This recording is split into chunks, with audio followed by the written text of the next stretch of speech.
Hello everyone, welcome to the Geekdom, a place where we outcasts get to talk about the things we love, and today we're talking Titans. With the Titans coming to the forefront of the DC Comics universe by taking over the Justice League, I figured it was time to do a mock I've been wanting to do for years. This build is massive, taking over 4 months to build, including 3,317 pieces and over 20 custom prints. It is by far one of the biggest builds I've done. It also has 10 minifigs of my favourite Titans, so I cannot wait to show you. Let's just jump right in. I knew I wanted this build to stand at the same kind of scale as the Daily Bugle, so I started this build by using a 32 by 32 base plate and covering it in trans blue tiles, mimicking the style used in the Ninjago City sets. On top of this water area, I built a statue of Roy Harper as a reference to when Roy died in the comics, and they erected a statue of him to honour his memory outside of Titan's Tower. After studying images of the tower, I settled on the classic T-shaped building, and I found this image showing an underground bunker section. Using a bunch of cliff pieces and a ton of dark grey, I managed to build this small underground section.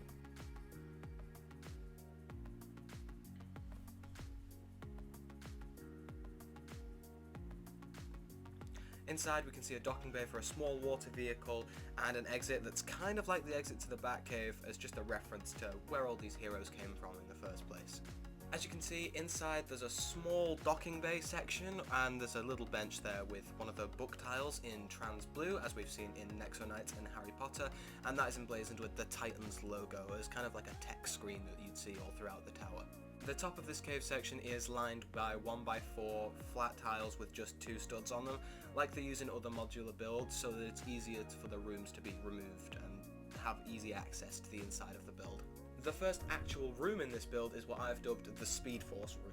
Included in this room is the Cosmic Treadmill, a build design which will be very familiar to you LEGO game fans, as this is the exact design we see used in LEGO DC Supervillains. I wanted to include a few homages and Easter eggs in this set, and I just love the design of the treadmill in that game, so I had to include it. It has a very interesting design, as it uses the old projectile pieces in order to make the tubes on the treadmill rotate. And this technique was completely unfamiliar to me, but it's come out brilliantly. On the right hand side there's another screen emblazoned with the Titans emblem, and opposite that are two 2x4 flat tiles with various readings and stats on them to monitor Wally while he's running. The front wall on every room is completely removable, just like in the Daily Bugle set. The wall pops clean off using the 1x4 plates, so you have easy access to the rooms within the tower. Every window is built using trans blue bricks to have a kind of cartoonish feel, like in Teen Titans Go, the animated series. And the top of this room is once again lined by those 1x4 plates, so that you can have easy access to the room from above. This next room I built is by far one of my favourites. I wanted to build a training room for the Titans, and seeing as Wally had his own room dedicated to him, I wanted to have little references to every other tie-in in this room as much as possible. Starting on the floor, we have a sparring mat emblazoned with the Titans T on it, with yellow tiles in contrast to the blue. The rest of the floor is built out of flat brown tiles, just to kind of have like a wood panelled sort of look. On the left hand side of the room is a bunch of acrobatics poles for our resident circus kid Dick Grayson to train on. And that just continues onto the adjacent wall as well.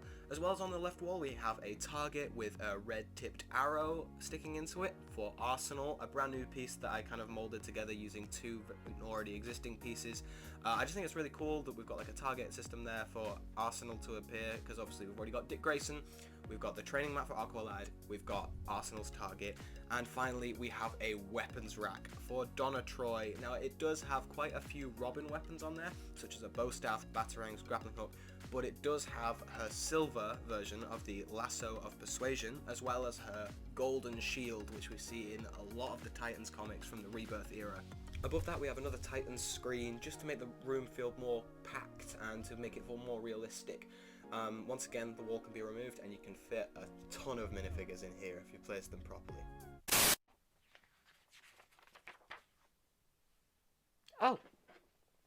Oh, hello. I've noticed you haven't subscribed. I put a lot of work into this video. Come on, it's just there. Just press it. Yeah, if you just go off, just click the red one. There you go. Thanks very much. Thank you. Now it was time for me to build the upper cross section of the T. After a great deal of trial and error, I decided on a technique where I built 3 separate rooms and connected them via Technic pins to make it more sturdy and make them have no issues with gravity. Much like the rest of the build, the wall still comes off the front, but instead of one room at a time, it all comes off at once, so you can see the entire top floor of the tower in all of its glory. Much like the rest of the exterior of the build, this top half is lined with these grill pieces that you can see all the way around, just to add some realism to the otherwise cartoonish look of the building. One of the most iconic images in my mind when I think of Titans Tower is the hub room. It is incredibly prominent in both Teen Titans Go and the Teen Titans original animated series, so I just had to include my take on that room. Fitting it into a small space would be a challenge, but I had a few ideas. I marked out how much space I wanted to take up with the main attraction, the couch. I marked off an area of 6x8 studs and built the couch and a small coffee table. The couch has many flat tiles, but also 2 studs to place a minifigure's feet so that they can sit on the couch. Next to the studs is a blue slope piece to act as a cushion. Atop the coffee table is a Gotham Gazette from Man of Steel as a little Easter egg, as well as the incredibly famous Titans alarm from the original animated series. The design is ripped straight from there, as it was where my love for the Titans originated, and I had to include a specific homage to that era. In the back of the room is a large variant of the previous screens you've seen, as well as some piping around the back, just to make the room feel more alive. On either side of the room there are doorways to lead to the adjacent rooms on either side. The whole plan for the top floor was the central hub room and then 2 bedrooms on either side. To begin with, I built a room for Wally West. It's a very simple build, but cool all the same. I started by building a bed and using slope pieces to mimic the effect of bed sheets spilling onto the floor. The bed uses red, yellow and white bricks as they are the classic colours of the Flash. I used the 1x1 clip piece to hold in place a teddy bear for Wally to sleep with. Initially I wanted to do a custom print of a Flash t-shirt on the bear to mimic my childhood toy, but sadly I couldn't make it work, so I settled for a basic bear instead. Next to the bed is a small table that uses a bar and clip to create a picture frame showing Wally and my CW Flash from my Flash CMF series. Next to the frame is a Flash ring, as a reference to when Wally used a ring instead of a suit made out of pure Speed Force. The ring itself is the same build as the Green Lantern rings from the DC CMF, however it's now in gold instead of the trans green colour we've seen before. Finally, we have my favourite part of the set, and that would be Dick Grayson's bedroom. The Robins have always had a special place in my heart, so I just had to create a room entirely dedicated to the original, the one who started it all. I started with a much smaller bed build than Wally to allow for a more packed space. Opposite the bed, I built a small mantle, topped with a grey Eskrima stick in dark grey, to show the transition of Robin to Nightwing. In the back right hand side of the room, I wanted some kind of reference to Dick's time in the circus, and I decided on his acrobatics training. I built a small ring balancing rig, using a pole, 2 chains, a clip piece and some rings, to create a pretty cool looking set of acrobatics equipment. Above Dick's bed is a poster of the Flying Graysons. I just had to include it. It really pulls the room together and it looked great. Finally in this room we have the Nightwing suit display.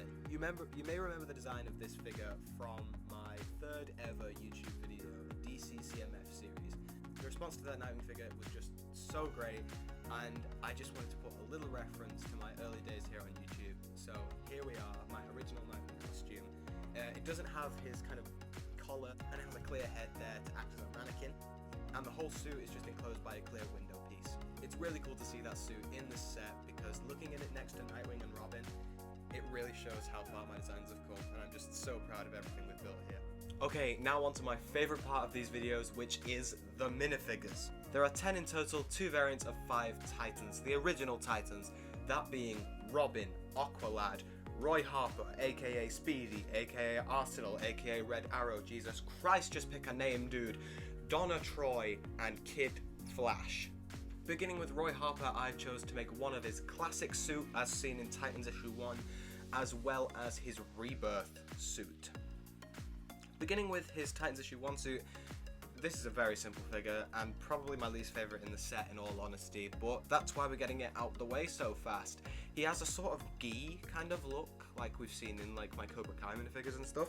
It kind of wraps around him, it's got that kind of black hemming on it, and it has a little golden arrow there. He has a yellow strap going across his torso. That's the strap for the quiver on his back, which is in a bright yellow colour to match his hat, which is kind of just like the old Lego castle sort of Robin Hood-esque figures hats. He's just got a simple bandana on his face, he's got a good smirk on his face there. His hips has like that black belt sort of detail on it with that little arrow look on there. He's got dual molded arms with red and just kind of like a tan colour, and his gloves are in yellow. He also comes with the accessory, which is a classic style yellow bow, and he has dual molded legs with the yellow boots appearing on his feet there. The next figure I did was the Rebirth Roy Harper, and this one is actually one of my favorites. I love this guy. He just looks brilliant. He looks so tactical, looks very, very cool, and really lives up to the name Arsenal. He has his grey cap on his head there, as we see in all of the Rebirth comics. He has a slightly different, more geekdom mask there, because I really don't like the one he wears in the comics. So it's very similar to the one seen on the San Diego Comic-Con Roy Harper minifigure, except it's got like some spikes there, just to add a bit of flair to it. He's got a more aggressive facial expression because obviously Roy is a lot more of a hardened individual by the time it gets to the Rebirth comics. He just has very simple arms, they're just in a tan colour. He has black gloves, a black quiver, black hips, very little printing on some of the more kind of detail-oriented areas. He's just got tan arms, black gloves, no printing on the belt section, but his legs and torso have so much printing.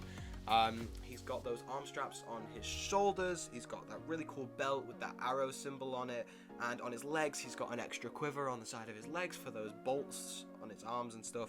And yet he's just covered in lines and a bunch of different reds and blacks, and it just looks so perfect. I am so proud of how this Arsenal minifigure turned out. Next up we have Donna Troy, the protege of Wonder Woman, Wonder Girl herself, in once again Rebirth and Titans issue 1 appearances. I went for the earliest appearance of Donna Troy I could find, just so we could have a fair contrast between their younger version and their Rebirth version. As you can see there, the younger version of Donna Troy has that kind of, I don't even know what bird that is. It's some sort of bird design on her chest, which is kind of seen in the CMF series classic Wonder Woman figure we got a few years ago. She has a skirt which has stars all over it. I don't know, man. I don't know what they were going for back then, but that's the design that she's got. So, I mean, that's the design I got to put on it. She has heels with kind of like these red strap thingies all over her legs. She has the bullet braces on her arms, which are just now completely synonymous with Wonder Woman. I often forget that Wonder Girl even has them. And she also carries the golden lasso of persuasion, later changed to silver, as I've already shown you in the weapons room inside the Titans Tower. And obviously we have the Rebirth Donna Troy in that black and grey colour scheme. She's covered in stars, which just look brilliant on her. She's got a ton of arm printing, she's got like braces and the bullet gauntlets. She has her golden shield, she has dual molded legs with the grey there, as you can see, to create that sort of metallic boot look. She has long flowing dark hair, and she has that really angry expression. She just looks fantastic. I'm so proud of how Donna Troy came out, and honestly, I'm really hoping LEGO makes some of the Titans soon, because I need a collection of Titans on my wall of shame. Next up, we have my least favourite Titan, Aqualad, aka Garth. He's got some weird costumes. I mean, the Titans issue 1 version is just terrible. I mean, it's just like a red shirt and underwear. But alas, we have to make it, so it is here now. He uses the Finn hairpiece in black. He's got that kind of stoic expression that Aqualad always had. You've got those blue gloves with that white hem going up the arm. He's covered in little scale details. He has that wonderful Aquaman symbol on his belt. And honestly, even though it's a terrible suit, the figure looks great. He came out so comic accurate, and I just love it so much. But he stands nothing against Rebirth Aqualad figure. Oh my god, this figure was so fun to make. I started out with one of the Atlantean Guard figures from the Justice League sets, and I just completely revamped it. I used the basic sort of muscle texture for it, but then the rest of it is all me. He has his tattoos on his arms, he uses the coal hair in black, he's got that sort of stubble on his face to show him a bit worn. He's got that weird crisscross texture that I call the shocker texture. And it just looks great. He's got so many details, so many belts, so many weird silvery bits, and the blue is fantastic. I love this figure. Could be my favorite figure in the set. I'm not sure. I think it came out really, really well. Let me know what you guys think down below. Tell me your favorite figure in the set. I'd love to hear it. Next up, we have Kid Flash, the fastest kid alive, Wally West. One of my favorite superheroes of all time. Definitely my favorite Flash. I have got two figures here. We've got Kid Flash, And instead of doing his more sort of iconic Rebirth look, I know, it's a strange choice, but I've gone for the Flash suit, like the fully gold and red Flash suit when he took over Barry. I just love the dark reds and the bright golds, so I went for that. As you can see here, it's very similar to the other Flash figures we've had in the past. His lightning belt is a bit smaller, and he's got lightning bolts on his arms. All of the gold details are in a chrome gold, so they really shine, they look great. The ears on the cowl have also gold as well.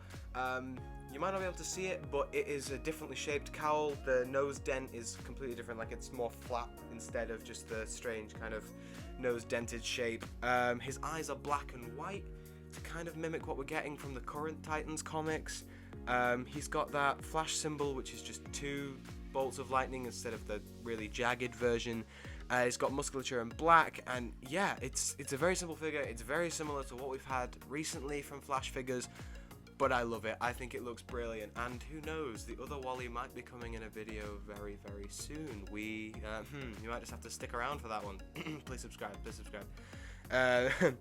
And the other figure we have for you today is Kid Flash. Now, I was looking at the DC Supervillains version of Kid Flash from the Young Justice pack, and I just loved what they had with the hairpiece there, so I have molded a brand new headpiece for him with the Kid Flash mask and molded together with some hair there for you.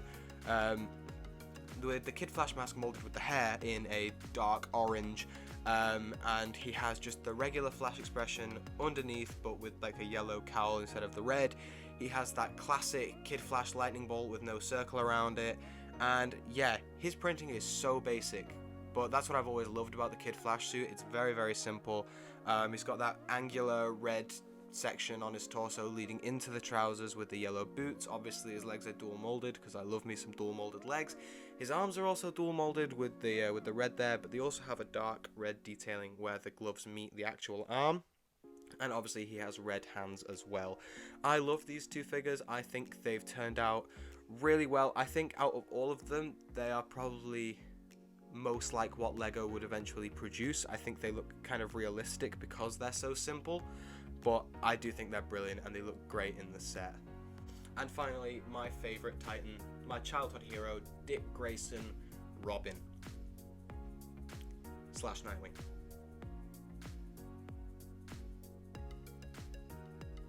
The Robin figure on the right is just so nostalgic for me. He just looks very similar to the 60s version, like the 60s show Robin, but I tried to make it as accurate as possible to the comic books. He has those 4 sort of strap bits there, the kind of very kind of bubbly circular Robin logo there. He's got a very cool belt using brown, black and gold. It just looks fantastic, and he's got that scale texture on his kind of underwear bit there. His boots come up on the side to have that sort of weird elvish, I don't even know what to call it, who knows, but his legs are dual molded, half green, half tan. He's got dual molded arms as well to show the sleeves of his shirt. Now I was questioning whether I should put scales on that as well, but doing a deep dive into the comics, he doesn't have that. He only has it on his underwear, which I did not know, but I think it looks great without anyway. It looks really good. The hands are in green. He has a yellow cape, but he also has a yellow collar, because when I was looking at images of the original Titans Robin, he has like a very prominent collar on his Robin costume, so I used the Alfred collar in yellow. I just sort of played around with the 60s Robin for his mask. I made it a bit longer, a bit fatter. I just wanted to make it a bit more cartoonish, but that is very much just the 60s Robin face, I'm pretty sure. And he uses the dog walker hair in black as well. And next up we have not the Rebirth Dick Grayson, but we have the current Dick Grayson suit as seen in the current run of Titans and Nightwing comics, with those blue lines across the arms and the more black outlining on the mask. Now I wanted to copy that as much as possible. He's got blue hands and he's got those like stripes going down his arm. Very simple torso print, just the musculature and the blue Nightwing logo. He doesn't have dual molded legs or anything, but he does have printing on his feet to show the blue soles of that suit. He has a blue mask with those kind of darker indents in the lenses, and he just has white eyes because I didn't like having the human eyes underneath it. and he uses the Lloyd Garmadon hair in black as well. He also comes with 2 blue Eskrima sticks in a light blue, just like he has in the comics, which have all of his grappling hooks and crowbars and stuff like that. The kind of techie Eskrima sticks. I just want to include those. I think they look really great, and the Robins in this set just look fantastic. I love designing my childhood hero. And finally, there is a sort of secret figure in this set. By taking the mask of Nightwing, the hair of Robin, and the 2 Eskrima sticks, and then combining them with the suit you see in Robin's room, you can have a sort of classic Nightwing.